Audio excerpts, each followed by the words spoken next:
В альпинистский лагерь эти горные красоты стали преобразовываться в 2017 году. В постоянном круглогодичном режиме Кязи работает уже 2 года. За это время здесь успели провести уже 3 чемпионата России по альпинизму. Невероятно, но порядка 3000 спортсменов опробовали себя на 59 маршрутах альпинистской классификации.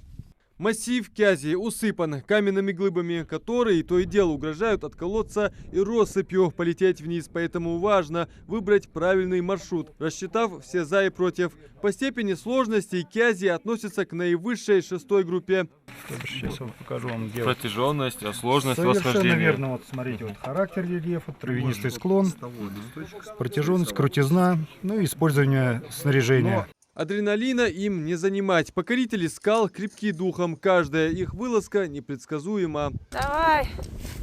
Молодец! Для многих из них эта спорткультура стала смыслом жизни. Любимому делу география не помеха. Здесь альпинисты со всех уголков страны. Только перед самым нашим приездом покинули альплагерь ребята из Сахалина. А вот Ксения Виноградова из Самары только готовится отправиться в поход. Девушка еще под впечатлением от вчерашней вылазки. Если я скажу, что я не боялась, это будет вранье. Но ты просто должен преодолеть этот страх. То, как ты работаешь с этим страхом, имеет самое большое значение. В преодолении препятствий или в покорении каменных великанов все средства хороши. Тем более, что список снаряжения альпиниста достаточно обширный. Закладные элементы, крючья, оттяжки, френды и скальные молотки. В альпинистском рюкзаке обязательно должна быть и аптечка, но главный атрибут скалолаза – это… Первое, что вы делаете, вы всегда одеваете каску. То есть это вот прям вообще никак не обсуждается, и это нужно сделать в любой конфигурации. Опа! Так. По-моему, вам хорошо идет. Очень легкая каска. А обязательно должна быть сертифицирована по определенному сертификату Международной ассоциации УИА. Вот. И иметь срок годности не более 5 лет. А для тех, кто приехал в Джейрасский район налегке и без снаряжения, есть здесь и свой магазин. С ассортиментом нас познакомила Марина Самохина. У нас есть молоточки, вот железо так называемое, молоточки, фифы, всякие магниты и так далее.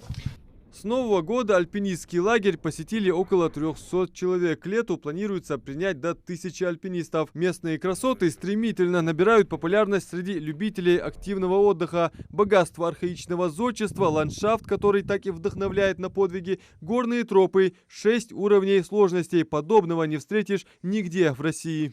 Альпинистский лагерь сегодня, вот уже 2-й год, работает круглогодично. Ну, летом чуть поменьше, потому что еще была не налажена инфраструктура. Сейчас инфраструктура налажена. Вот у нас все условия для того, чтобы здесь находиться круглый год. И мы работаем с альпинистами, в первую очередь, в межсезонье, начиная с октября месяца и по май месяц. Ну, а в летний сезон, в этом году, я надеюсь, учитывая инфраструктуру этого лагеря, будем работать круглый год. И все для этого сделано. Не только для альпинистов, для отдыхающих, для людей, кто едет мимо. И все для этого сделано сейчас. И это благодаря администрации района, благодаря администрации республики. То, как альплагерь разрастается, заметили все. Об этом свидетельствуют и инфраструктурные объекты. Акцент глава региона Калиматов Махмуд Алимакшарипович делает именно при строительстве любых объектов, чтобы в первую очередь именно в проекте отводились площадки и появлялись очистные сооружения, что нами при заказе вот этого проекта и было сделано. И даже вот те небольшие объекты, которые вот сейчас здесь построены, заключен договор с региональным оператором, который у нас в республике собирает небольшие септики, они в ближайшее время будут установлены. Подведены электричество, вода, организованы логистические мероприятия для альпинистов, установлены беседки с мангальным оборудованием, санузлы, палатки и вагончики, где предусмотрены необходимые условия проживания. Но и это лишь начало. С учетом вот этого всего и в соответствии с поручением главы мы обратились к владельцу группы Савмар Гуцариеву. И сейчас на данный момент идет разработка проекта сметной документации для строительства вот именно здесь базового такого мощного лагеря. И я надеюсь, что в ближайший год-два этот лагерь будет построен. Для обеспечения необходимым сервисом альпинистов и туристов администрация Джейрасского района приобрела вот этот фудтрак. Кафе на колесах со своим газохранилищем может обслуживать до 40 человек за час. Здравствуйте. Здравствуйте. Скажите, кухонное оборудование позволяет здесь готовить блюда такие?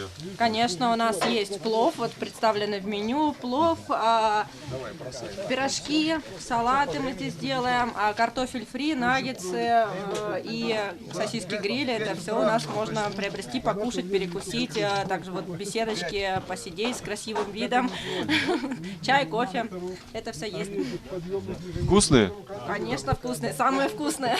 По поручению главы региона Махмуда Али Калиматова Джейрасский район целиком и полностью взял курс на туристическое развитие и инвестиционную привлекательность. Мы говорим о том, что будет создан базовый лагерь, это уже будет круглогодичное такое, я имею в виду, площадка такая будет, где и наш региональный МЧС будет сборы проходить. И для начинающих альпинистов, да, они могут там разряды защищать, значки какие-то получать, ну, и осваивать вот эти маршруты. С помощью вот этой же Федерации альпинизма, вот, администрация района первой в республике построила на базе ФОКа нашего районного скалодром 9-метровый, профессиональный. Уже дети на этом скалодроме занимаются там. И развивать именно мы стараемся развивать те направления, которые, да, реально развивать там скайранинг, там, вертикальный, марафоны там, ну, такие сложные именно в горах. И, соответственно, вот этот альпинизм – это вид спорта, который соответствует нашим горам. Тенденция на развитие скалолазания и альпинизма в Ингушетии продолжится и дальше, уверен президент Федерации Беслан Гудиев. Главное – работать в этом направлении, не сбавляя темпы. Сюда приезжают со всех окраин России. Но одно, то, что вот, но это благодаря Яковенко Александру Николаевичу, который организовал клуб УАЛ, председатель клуба УАЛ России. Но у меня вот с ним договоренность, я о нашей республике скажу, договоренность, что каждый заезд он бесплатно обучает 2 наших ребят, чтобы альпинизму, чтобы 3-й, 2-й разряд, чтобы далее. После 2-го разряда уже могут быть инструкторы.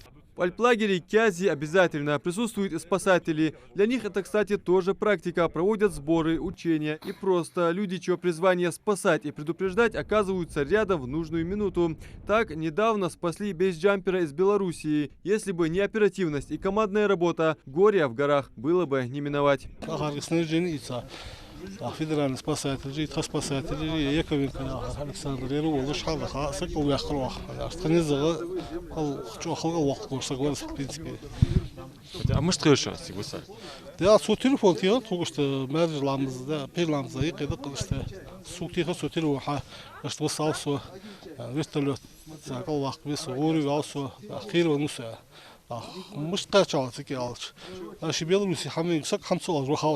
Горная стена протяженностью в 1 километр для некоторых альпинистов, хоть уже и пройденный этап, все же для тех, у кого это первый опыт, испытание не слабое. Впереди 2 дня для преодоления маршрута под номером 12. С этой задачей и вышли в поход порядка 30 спортсменов, прихватив с собой продуктовые запасы.